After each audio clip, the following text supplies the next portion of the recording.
everybody. Woo! Thanks for tuning in to the one and only Friday Night Audit. We got Craig Sullivan in the house. I'm Glenn Hausman. Thanks for hanging out with us on a Friday night.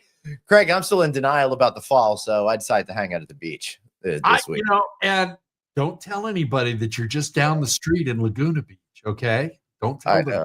All right, this is previewing an upcoming interview. I like the background that I did, so I decided to be even lazier than normal and just not.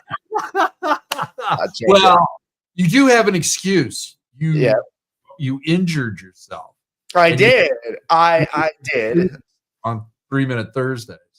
So for those of you who don't know, I'm a moron. That just this past Memorial Day, I completely burned my hand, like really, really badly.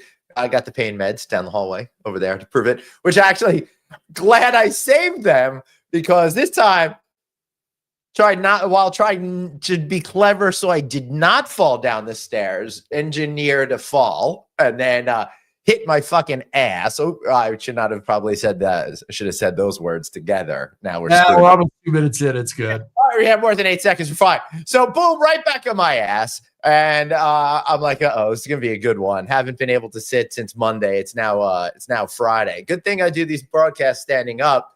Can't wait for my flight Sunday. That's gonna be delightful. So that's not gonna be any fun. Even under the best of conditions. Yeah. Those airline seats are just horrible. So that'll be fine though, because it'll be sitting straight up, and I'll be fine. And maybe between now and Sunday morning, I will acquire the healing powers of Wolverine, and we'll go from there. Speaking of Wolverine, who's our guest today? Craig? We've got the one, the only Chris Daly joining us today. Do we? We do. It's been a while since he's been on. He's a great friend.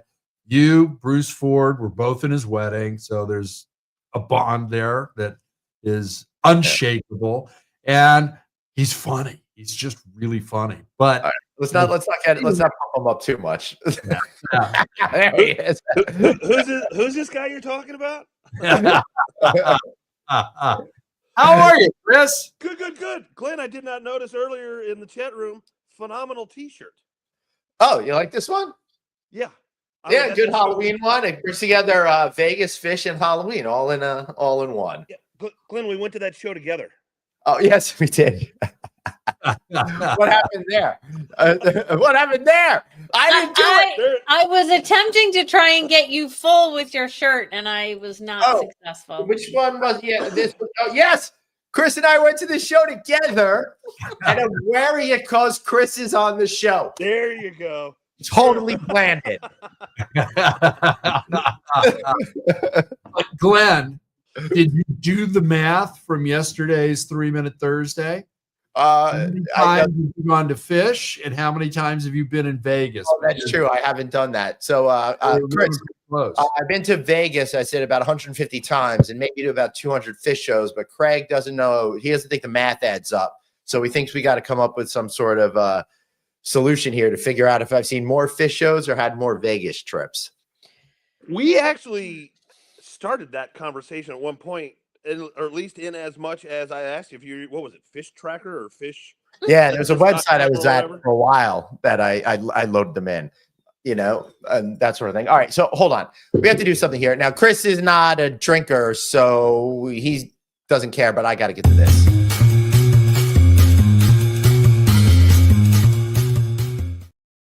Getting all chatty and shit, but we got to get the happy hour started for those who are interested.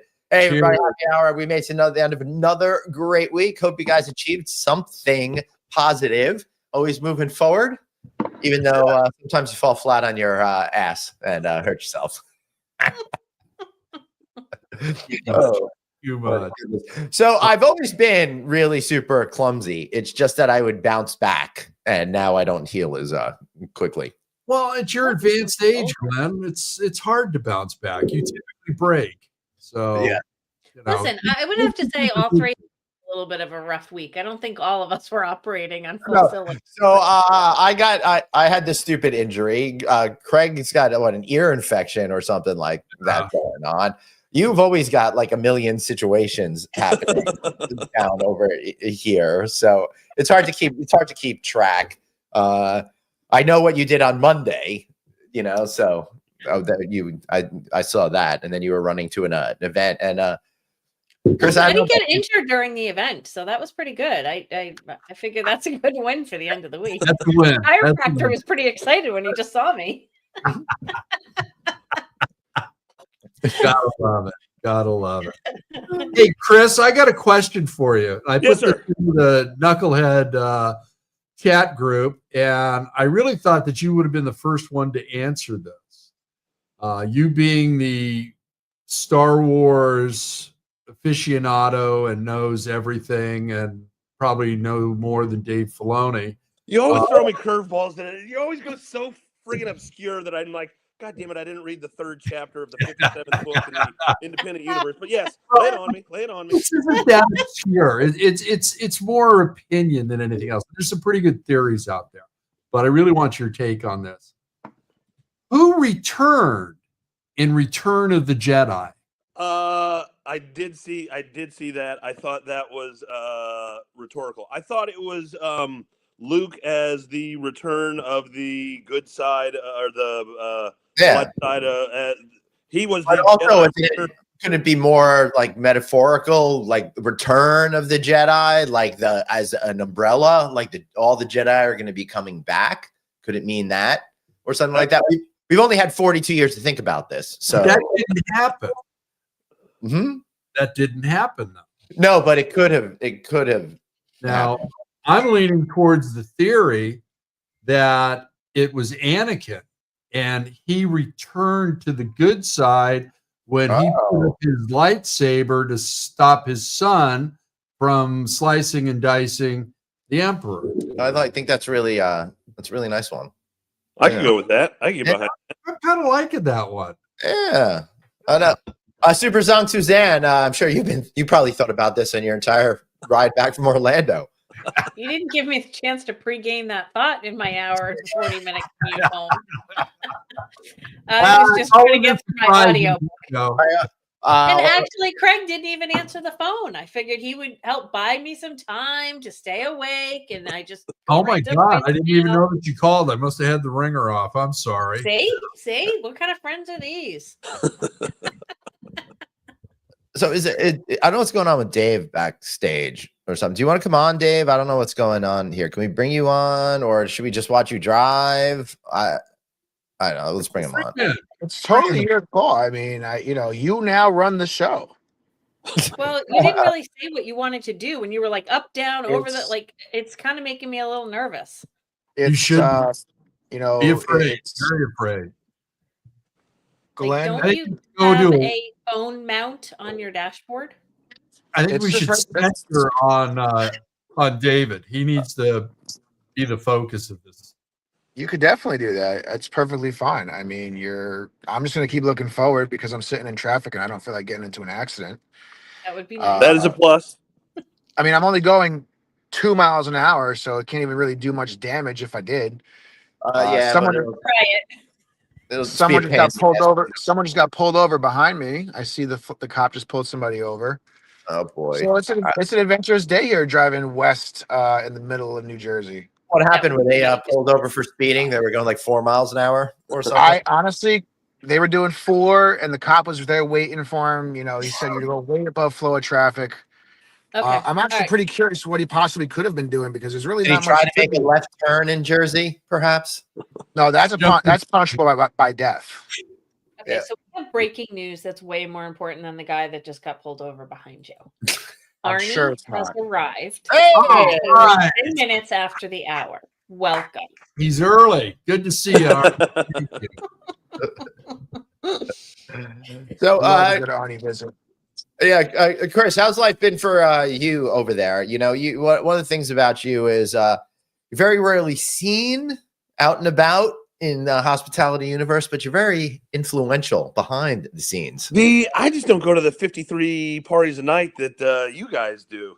Wait, can I interrupt for just one moment? Please. Okay, we just got through earlier saying that you were cold, and we were impressed that it looked like you were wearing a jacket, but there's no sleeves. Well, I have on a vest. It's still cold. Why is it so cold?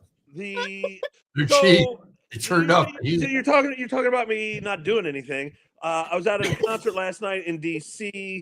The temperature dropped. It's been cold all day. I have tickets to a show tomorrow night, and I have tickets to a show Tuesday.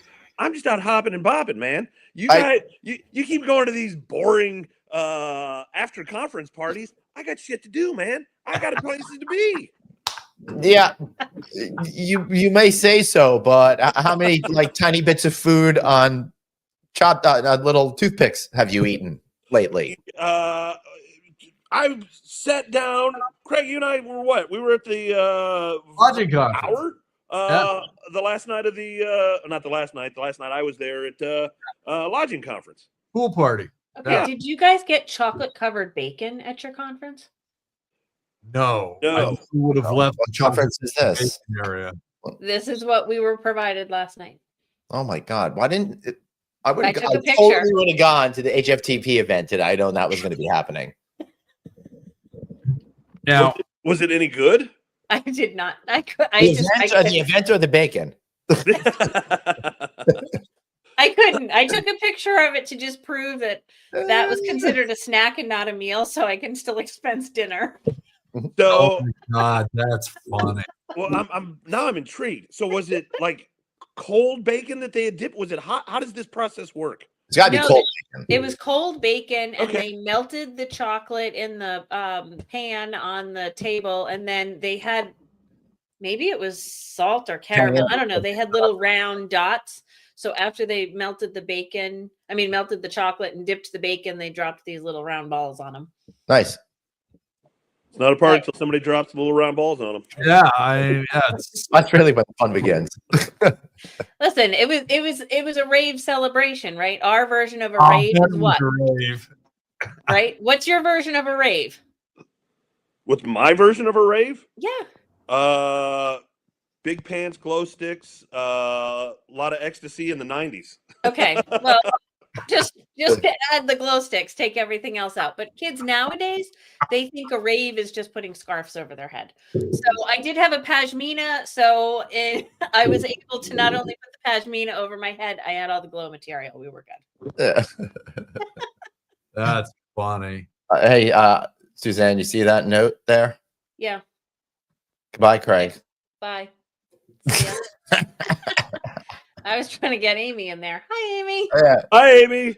Sorry, I like that we have the Watch Dave drive cam set for. Listen, this is why I have to do what I have to do because of things like this. So, Dave, you want to explain what's going on here? So, as you guys can see, and I apologize for not looking at the camera for this, but again, I don't want to crash because I have places to be. More than 2 miles an hour now. I have things to see and places to be, but as you guys can see on my name, this is going to unfortunately be, or fortunately, depending on who you ask, my final day on the show, at least full time, at least permanently. For at least the foreseeable future. So I will no longer be running the show, as you can see. Unfortunately for all of you, you guys already saw just at the top of the show what that means. A bunch of errors, a bunch of crazy scrots, a bunch of things. Basically, anytime Craig touches or Glenn touches the buttons, it's just a hot mess. And so it only took about 5 seconds into the show for me to not be running it, for things to be messed up. So I unfortunately do have to leave you guys with this because work and life has just really made Fridays hard to be at consistently. And I think it's unfair, I should say, to have a commitment to you guys and to the audience that I am no longer able to routinely make. As you saw last week, I missed the show for some things. Today I'm on the car because I'm going to take my son to Halloween event at his school. Next week is Halloween, so we'll be out trick-or-treating during the show. Nice. And then we'll start hockey on Fridays at 6 o'clock, which means that the Amy says you sold out. You're too corporate. I mean, listen, Suzanne joined the show. It got too down for me. I had to leave. So it happens. It happens. I have that effect on people. Once you bring anything Florida into anything, it immediately goes downhill. and I'm too above anything from Florida. Just kidding, actually. I tried You to want convince some my alligators? wife. I There tried to you convince my wife to move to Florida. She said no. So I am actually all in on Team Florida for the wonderful hot weather. I really want an indoor skylight glass pool thing that I see all the time down there. But Hey, you know, the unfortunately, hardtail market is bopping down here. They need general managers. I was going to say good general managers, but that's kind of going a little too far. So, Oh, you know, my wife locked, unfortunately, would not let it happen. So we're stuck here in Jersey, but honestly, I still, my kids are happy here, all that good stuff. But unfortunately, as I said, I can no longer, in the near future, commit to what I committed to. And I don't think it's fair for me to not be as consistent as I haven't been. So unfortunately, I have to do the semi-honorable thing and step away and leave the show in charge to Glenn and just kind of tally the mistakes that will be Well, eventually. fortunately, Dave is not really leaving. You will be back whenever you have time. He just can no longer make the weekly commitment. So he's in the middle of torturing himself, but we think he'll be back more. and we're in great hands with Dr. Producer. The good news is I Thank bet you. Craig $1 million that you would never make it 193 shows. So boom, he quits at 192. I win. That's how you paid for your house. Now it makes Yeah, sense. man. You gotta gamble on these things, you know? They don't call me Vegas G for nothing. That's right. See, that's the difference between education and experience. You guys has he had more fish shows and more Vegas shows or more Vegas trips. Regardless, he's had so many Vegas trips. He knew what to do. He's not in the NBA. He can get away with it. No, but he's going to be holding a symposium for current coaches and players, though, real soon. How to get away with the illegal gambling, hosted by I Glenn was House. gonna say how to go broke in Vegas faster. You know? I don't honestly get how the NBA keeps happening, right? Don't forget, this is not the first time the NBA has had a major scandal involving gambling. Who remembers Tim Donaghy? Yep. That was a massive issue. No other league has had significant, Pete Rose, fine, whatever. This is really freaking bad again, guys. Like, this is like insanely bad. Well, hey, I have wasn't it no kind of idea. funny that they got arrested where I was in Orlando? I have no idea even what happened. But it's So, not. long story It's not short, all. It's That's not a good all related to gameplay, though, right? hold on. That's a good call, Glenn. Let's reset the scenario really quick. So the other day, Thank you. Chauncey I really Billups, knew what it is, but I'm doing it for everyone else. So, it's a little insider tip. Chauncey Yeah. Billups, who is an NBA Hall of Famer, world champion with the Detroit Pistons, current coach of the Portland Trailblazers, Uh-huh. and Terry Rozier, who is a current Chauncey? guard for the Miami Heat, and some other people as well. But those are the two main names in this. Were arrested for basically being involved with gambling rings with the five families of the mafia. So the main one that they're focusing on is Chauncey Billups, where essentially Chauncey Billups for years, by the way, this is not a recent thing. They've been investigating this for at least 3 to 4 years. To be fair, that name, he does sound like a crime kingpin from the 1930s, you know? He was a great player. So anyway, so Chauncey Billups is accused of being the face for these illegal gambling rings. So what that means is he uses his celebrity to bring in high money players to these underground poker games because they get the chance to play with Chauncey. These Right. poker games are illegally rigged with cheating automatic shufflers, people wearing X-ray glasses with marked cards. It was Like, yeah. The back of a comic book in 1968. Yes. Exactly. So, Or a so serial all this craziness. And again, it's in conjunction with literally all of the mafia families that are still in play. So that's kind of the big one. I forget exactly what Terry did. He get involved. He's kind of in the same thing. I think there was some NBA fixing in, but Yeah, I mean- his was, I believe, more severe in the sense that he was calling bookies and or odds makers and saying who was hurt. And I believe, yes, you're right, Chris. Yes, and I Yes. believe he also took himself out of a game or two Exactly. that he had money on. Right. So you'll tell your friends, you'll tell people, hey, put all the money on under for my points scored, and then all of a sudden he's hurt 4 minutes into the game. Yeah. So Now listen, if Dave man. actually put this much energy into producing the show as he does giving us the education on the news that happened from today, we could have him on a regular basis. But this is why we're really losing him. We gotta do maybe we could do a semi-monthly sports report with Dave. there you go. The sports. Listen, at the way things are going with the freaking gambling and sports right now, it could be an every week thing because just don't forget, it didn't get as much publicity for whatever reason. I don't know why. Yeah. This just happened. This happened. This just happened in baseball. Don't forget, people might not remember that. Two players in the Cleveland Guardians, two pitchers, one who is an absolute all-star stud. Both are currently suspended. Both are probably never going to play again in the league because they are accused of throwing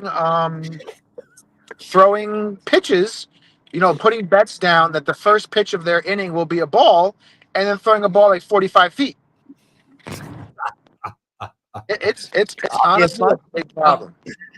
Glenn. Yeah.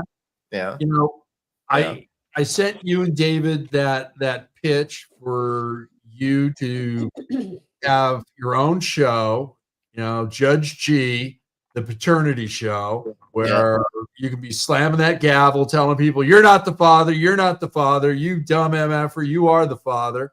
I think we ought to start working on a show for David, and it could be all about sports. So I think that's the way to go. We could do it Sunday mornings before the NFL kickoff. It sounds like a great idea. You know how much I love adding more work. Yeah, exactly. And let me tell you guys, as I said many times in this show before, there's nobody that I know that's passionately invested in sports as Glenn Hausman.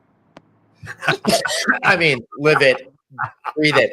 I actually, when Craig came out with the Dodgers shirt, I'm like, I better check to see who's playing. I'll tell you guys something because I got to run soon, so I got to get this last piece in because I want to make a clear statement. Of all the people on this show, there is nobody who is more real and authentic than Craig Sullivan, and he's proved it today. And I'll tell you guys why. Because 192 episodes of this show, of thousands of calls and texts and group chats and together stuff, Craig very rarely, if ever talks about the Dodgers, ever.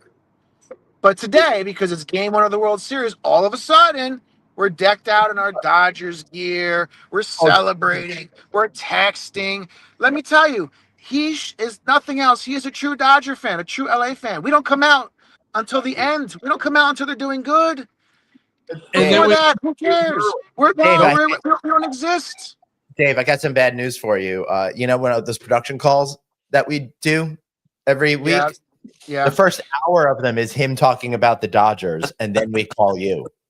Yeah, here's the thing about that. Those things last about 45 seconds, and I know that from a fact. So you are just being so authentic, Craig. I really appreciate you for doing that, really showing that true LA spirit that we do not care about our teams until we can pretend like we do to win a championship. Well, great job, Craig. And to take it a step farther, David, we always leave the games early. So bye. Oh no, you leave them early to come in late. All right, guys, I got to run for the final time for a little bit because I am finally getting home after that crazy traffic made me late to this event. But I got to get the kid dressed for Halloween and head over to the school. Yep. So, Craig, enjoy the game. As I said, Craig, aside from I'm going to put you on the spot now like I did before the show. Aside from your Ohtani, Betts, Freeman, name me 3 Dodgers. I already told you. Irvin Johnson, Richie Rich. Tommy Lasorda. No, he was the general. Very relevant to this question. All right, guys. Love you. Yeah, you'll be back. You're not good enough to be gone forever. Man.